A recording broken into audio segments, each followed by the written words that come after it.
الحمد لله رب العالمين والصلاة والسلام على نبينا محمد وعلى آله وأصحابه أجمعين.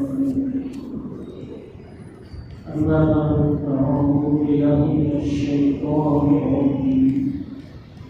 بسم الله الرحمن الرحيم. ومن يهاجر في سبيل الله يجد في الأرض مراغما كثيرا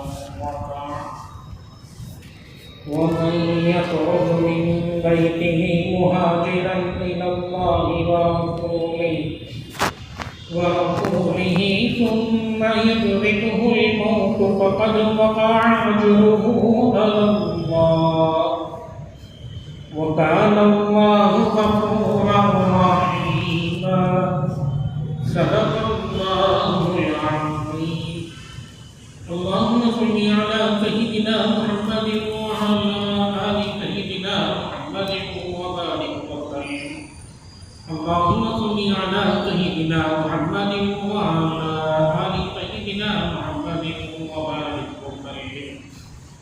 اللهم صل على سيدنا محمد وعلى آل سيدنا محمد وبارك وسلم. اللہ تبارک و تعالیٰ کی آیت کریمہ میں ہجرت کے فضائل بتلا رہی ہے. وسطی آیات میں جہاد اور ہجرت کے بارے میں کچھ باتیں آئیں اور آج اسی رب میں اللہ تبارک و تعالیٰ ہجرت کرنے والوں کو کیا ملے گا وہ بتا رہے ہیں. سب سے پہلے حضرات مفسرین اس آیت کریمہ کا شان نزول بیان کرتے ہیں. مکے میں ایک صحابی تھے جن کا نام ہے خف. بڑی عمر تھی, بہت ہی بوڑھے آدمی تھے. ہجرت کا جب حکم ہوا تو دوسرے حضرت عمر رضی اللہ عنہ, حضرت ابوبکر صدیق رضی اللہ عنہ اور اللہ کے رسول صلی اللہ علیہ وسلم ایک ساتھی مکے سے ہجرت کر کے مدینہ منورہ پہنچ رہے تھے. ان کو بھی خیال ہوا اب مجھے بھی ہجرت کے حقوق پر عمل کرنا ہے, مکہ چھوڑ کر مدینہ جانا ہے. اسی خیال میں باوجود کہ پچھلی آیت میں اللہ تبارک و تعالیٰ نے بوڑھوں اور عورتوں اور بچوں کو ہجرت کے حقوق سے مستثنیٰ ان کے اوپر وہ حکم لاگو نہیں ہوگا بتلایا. ان کے دل میں شوق میں کسی طرح ہجرت کے عمل کو کرو اور ہجرت کا ثواب پاؤ. ہجرت, جہاد, اس طرح اسلام, حج, یہ پورے ایسے اعمال ہیں ان کے کرنے سے آدمی پچھلے تمام گناہوں سے پاک ہو جاتا ہے اور اس کا سامنے اعمال میں کوئی گناہ نہیں ہے. اللہ معاف کر دیتے ہیں. بچوں کو سمجھایا آپ کی عمر بہت بڑی ہے, آپ سواری پہ سوار ہو کر جا نہیں سکتے, بوڑھے ہیں, تو آپ پر یہ حکم غلط ہے. لیکن اس شخص نے اصرار کیا اور بچوں کو حکم دیا, دیکھو میں تو چل نہیں سکتا لیکن تم مجھے لے کر چل سکتے, مجھے لے کر چلو. اب اس شخص کو لے کر اس کے بچے مکے سے نکلے اور تھوڑی ہی چند ہی منٹوں کا, چند ہی دنوں کا کچھ فاصلہ طے ہوا تھا. ابھی تھوڑا ہی وہ مکے سے دور ہوئے تھے, اچانک اس شخص کا انتقال ہو گیا. اور کفار کو جب اس بات کی اطلاع ملی انہوں نے موٹا ہو گیا. دیکھو ایک بوڑھا گیا ہجرت کی نیت سے اور وہ راستے ہی میں پڑ گئے. اب ایسی باتیں جو کچھ وہ دل میں سوچتے تھے سب گستاخی کی باتیں ہو گئی. تو اللہ تعالیٰ نے آیت کریمہ نازل کی. اگرچہ وہ آدمی مدینے تک نہیں پہنچ سکا مگر چونکہ وہ گھر سے ہجرت کے ارادے سے نکلا تھا اس لیے اس کو اللہ تعالیٰ ہجرت کا سبب عطا کر گئے. یہی حکم ہے ہر مقدس سفر پر. کوئی آدمی حج کے ارادے سے نکلا, کوئی آدمی عمرے کے ارادے سے نکلا, یا کوئی بچہ پڑھنے کے ارادے سے نکلا مدرسے اور ان کا وہیں انتقال ہو جاتا ہے تو وہ اپنی منزل کو پہنچنے والوں میں شامل ہو، حاجی اور معتمر عمرہ کرنے والے اگر ان کا عمل حج اور عمل عمرہ مکمل ہو جائے تو اس پر ان کو جو ثواب ملنا تھا وہ ثواب اللہ تعالیٰ فرماتے ہیں باوجود ہے کہ وہ راستے میں ابھی مکمل سفر کا ختم نہیں ہوا، راستے ہی میں ہیں اور ان کو موت آ گئی تو ان کا ثواب اللہ پاتے ہیں، اللہ ان کو ضرور ثواب عطا کرے گا، محروم نہیں کرے گا۔ ہر مقدس سفر کا یہی حکم ہے، ہمیں اس حکم کو جاننا ہے اور ہجرت کے مختلف جو فوائد اس میں اللہ بتا رہے ہیں وَمَن يُهَاجِرْ فِي سَبِيلِ اللَّهِ يَجِدْ فِي الْأَرْضِ مُرَاغَمًا كَثِيرًا وَسَعًا، خوب برکتیں ہیں اس کے لیے، رزق کی کشادگی بھی ملے گی، لوگوں میں وہ عزتیں بھی پائے گا اور مختلف طرح سے اللہ کی سہولتوں کو ملے گی۔ اللہ کا جو حکم ہے بھائی دوستوں، ان ارض اللہ واسعہ فتہاجروا فیہا، زمین پوری اللہ کی اور اللہ کی زمین بڑی کشادہ ہے، کبھی کسی آدمی کو کوئی ایسی چیز ہو گئی جو نہیں ہوگی، اب وہ پریشان ہے، وہ یہ نہ سنتے میری روٹی تو میں نے کھولی ہے اور یہی ملے گی، میں اس جگہ سے دوسری جگہ اگر جاؤں گا تو مجھے کچھ نہیں ملے گا، ایسا نہیں۔ حضرات مفسرین خاص طور پر محدث محمد رحمہ اللہ فرماتے ہیں کوئی آدمی کسی جگہ میں گناہ میں پڑ گیا، اب وہ جگہ ایسی ہے اس گناہ سے وہ بچنا چاہتا ہے لیکن بچ ہی نہیں سکتا، تو اسے چاہیے کہ وہ اس گناہ کے مقام کو، اس گاؤں کو چھوڑ دیں اور دوسرے جگہ ہجرت کر کے جائے، اس پر وہاں پہ ہجرت کر کے جانا فرض ہے۔ اسی طرح کوئی آدمی کسی ایسی روزی میں مبتلا ہو گیا جو 100% حرام، جیسے سود کی روزی، بینک کے ملازمت۔ ہمارے ایک ساتھی جن کا نام ہے ساتھی عبدالعلی جنپوٹا پنپوٹا جبوٹو اور بیواڑی کے راستے میں آنے کو وہاں کے رہنے والے شرمیہ میں میرے ساتھ اس کے شروع میں اپنی بینک کے ملازمت ہوئی، لوگوں نے انہیں سمجھایا بینک میں نوکری کرنا حرام ہے، چھوڑ دو، تو وہ نوکری تو چھوڑ دی، لیکن 5 سے 8 سال بہت غریبی میں، بہت قبر واقعے میں وہ کا وقت گزرا۔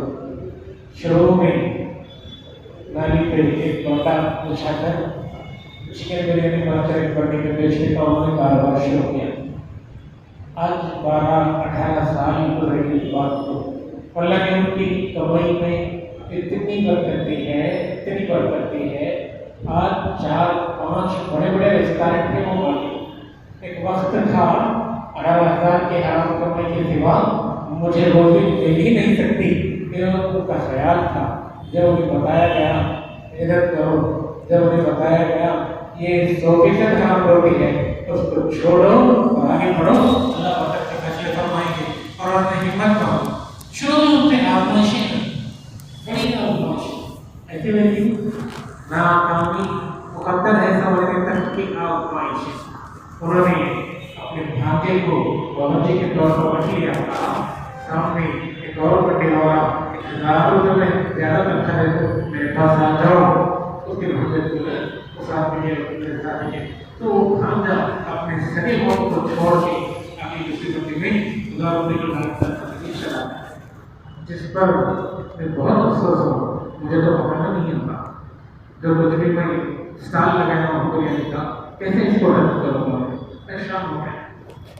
بار بار وہ جماعتیں بھی آتے جاتے رہے، بار بار اللہ سے دعائیں بھی مانگتے رہے، مختلف طریقوں سے میں نے مجاہدے کیے اور محنت کی، آخر پڑھانا سیکھ گئے۔ ایک بار میں ان کے یہاں گیا بھی تھا اور طریقہ بھی دیکھا، شروع میں جب بندی تھوڑا اچھا چلنے لگی، زیادہ لوگوں سے بریانی خریدنے لگے تو ان کے دل میں اس کی کوالٹی اور بڑھانے کی ایک بات آئی، انہوں نے مزید